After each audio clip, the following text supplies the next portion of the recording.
Goblin Audio presents Where the Wild Things Are. Story and pictures by Maurice Sendak. As read by Christopher Walken.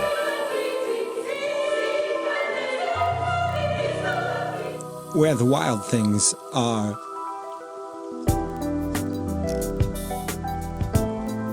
The night Max wore his wolf suit and made mischief of one kind and another. His mother called him Wild Thing, and Max said, I'll eat you up. So he was sent to bed without eating anything. And then there's a picture of Max with a hammer nailing a cloth into the wall, and there's a bear strung up, I assume murdered, maybe a suicide, I don't know. He's got a stool. Anyway, he chases a dog with a fork. I don't think he's really gonna eat him. The kids are jerks, you know. There's a picture on the wall, it says by Max. You know, assume he drew it. Anyway, after his mother yells at him, you don't see her, but there's a picture, and it's a picture of Max standing in his room next to the bed. He looks mad. That very night, in Max's room, a forest grew, and then in the picture you can see that the posts of his bed have turned into some kind of birch trees, I assume because they're thin, like a birch wood, but they're not white. Maybe an off-white. It's moonlight, it's hard to tell. And grew. And the bedside table is a bush now. And grew until his ceiling hung with vines, and the walls became the world all around. And then you can see him dancing around, and there's some kind of bugs on the earth. But, oh, no, it's flowers. I don't know why they have bug ears. And an ocean tumbled by with a private boat for Max, and he sailed off through night and day. He's in a boat. He looks pleased with himself. He looks very happy to be there. There's another tree out in the middle of the water. I don't know why. And in and out of weeks, and almost over a year, to where the wild things are. And then there's a wild thing on the page. It's got kind of a puffy steam nose and some kind of bird feet, and you know, like alligator mouth. And then he's you know, he hits the beach on out of the water.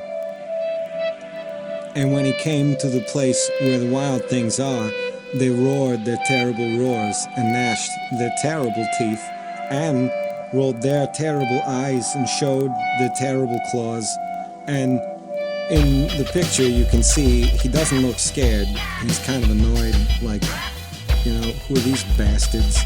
And there's a goat bastard riding on the back of some kind of, you know, rhinoceros.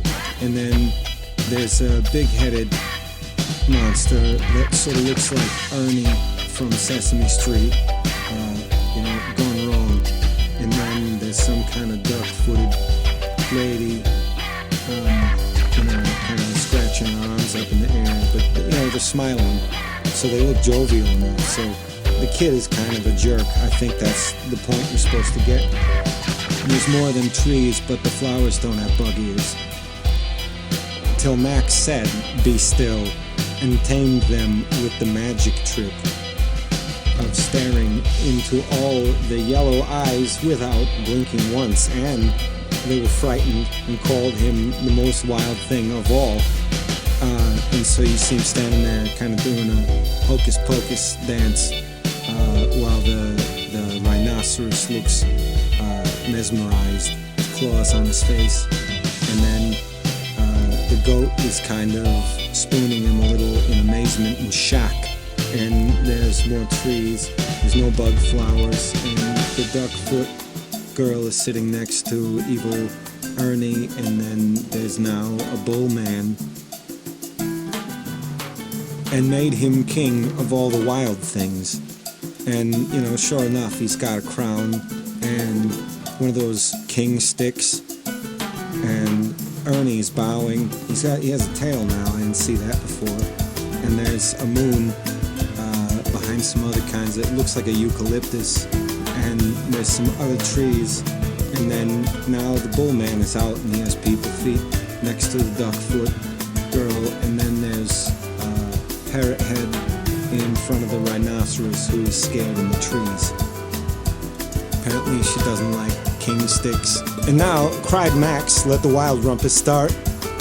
And so now we're at the different part of the book, where there's no words, just images. And then kind of a big-nosed guy looking up at the moon with the rhinoceros.